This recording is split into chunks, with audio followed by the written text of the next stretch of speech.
Enumeration చేయండి. ఇది ఇప్పుడు మీరు నీళ్ళు ఇచ్చినా మీరు ఎప్పుడు ఇస్తారో తెలియదు. ఇప్పటికి 22 రోజులైంది.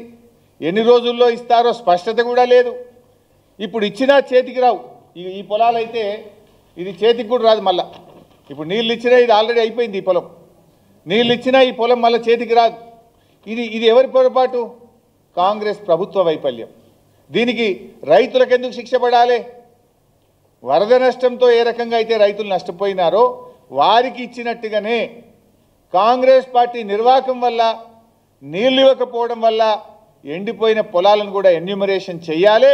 వీరికి కూడా వారితో పాటు సమానంగా సహాయం చేయాలని చెప్పి బీఆర్ఎస్ పార్టీ డిమాండ్ చేస్తుంది. ఇకపోతే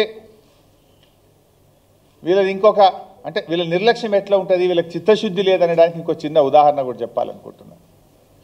మీరందరూ చూశారు, ఆగస్టు 15వ తేదీన ముఖ్యమంత్రి గారు ఖమ్మం జిల్లాకు వెళ్ళి సీతారామ ప్రాజెక్టును ప్రారంభోత్సవం చేసిండు.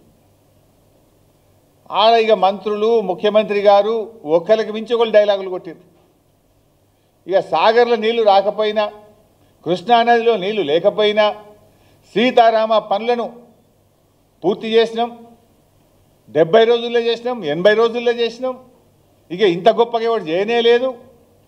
సాగర్ నీళ్లు రాకపోయినా సీతారామ నీళ్లను వైరా రిజర్వాయర్కు నింపి వైరా దిగువన 1,70,000 ఎకరాలకు నీళ్లు అందిస్తామని జిల్లా మంత్రులు ముఖ్యమంత్రి గారు పోటీలు పడి చెప్పిండ్రబ్బా. మరి ఇప్పుడు 22 రోజుల నుంచి ఏం చేస్తున్నారు?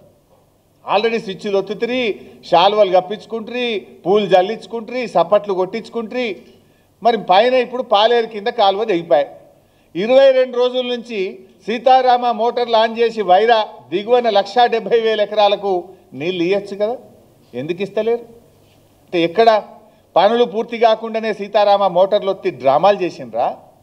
లేదు రైతులకు నీళ్ళు ఇవ్వడం మీకు ఇష్టం లేదా? ఎందుకు సీతారామ ద్వారా వైరా దిగువన 22 రోజుల నుంచి నీళ్ళు ఇవ్వలేదు అని నేను సూటిగా అడుగుతా ఉన్నా. మీరే చెప్పింది కదా, సాగర్ నీళ్ళు రాకపోయినా మేము సీతారామ నీళ్ళు ఇస్తాము అన్నారు. ముఖ్యమంత్రి గారే వైరా బహిరంగ సభలో పెద్ద పెద్ద మాటలు చెప్పారు. ఎందుకు ఇవ్వడం లేదని నేను అడుగుతా ఉన్నా. ఏదంటే చాలా బాధ కలుగుతూ ఉంది. ఈ పరిస్థితుల్లో ఆ దేవుణ్ణి కూడా ప్రార్థిస్తున్నాం బీఆర్ఎస్ పార్టీ తరఫున. సీతారామచంద్ర స్వామి అందరికీ ఇలవేల్పు. ఎందుకంటే ఈ ముఖ్యమంత్రి గారు ఆ రాముని కూడా మోసం చేశాడు. ఆ సీతారామచంద్ర స్వామి మీద ప్రమాణం చేసి ఆగస్టు 15లోగా రైతులందరికీ రుణమాఫీ చేస్తా, రైతులందరినీ రుణ విముక్తులు చేస్తా అని రాముల వారి మీద ఒట్టుపెట్టి మాట తప్పిండు రేవంత్ రెడ్డి గారు. దేవుడా రామచంద్ర స్వామి, ఈ ముఖ్యమంత్రిని క్షమించు, రైతుల్ని రక్షించు. ఈ కాలువ నీళ్ళు ఇంకెప్పుడైతుందో తెలుస్తలేదు. ఏదో తుఫాన్ వచ్చింది 3-4 రోజుల నుంచి, వర్షాలు పడతాయి అంటున్నారు. రామచంద్ర స్వామి ఆ ఖమ్మం జిల్లా మీద మంచి వర్షాలు పడి ఆ కనీసం పంటల్ని కాపాడే విధంగా మా రైతుల్ని దీవించు, మా రైతుల్ని రక్షించు అని ఆ సీతారామచంద్ర స్వామిని నేను ప్రార్థిస్తా ఉన్నా. ఎందుకంటే ఈ ముఖ్యమంత్రి గారు దేవుణ్ణి కూడా మోసం చేసిండు. మీరు సాగర్ నీళ్ళు ఇవ్వకపోతుంది, అటు సీతా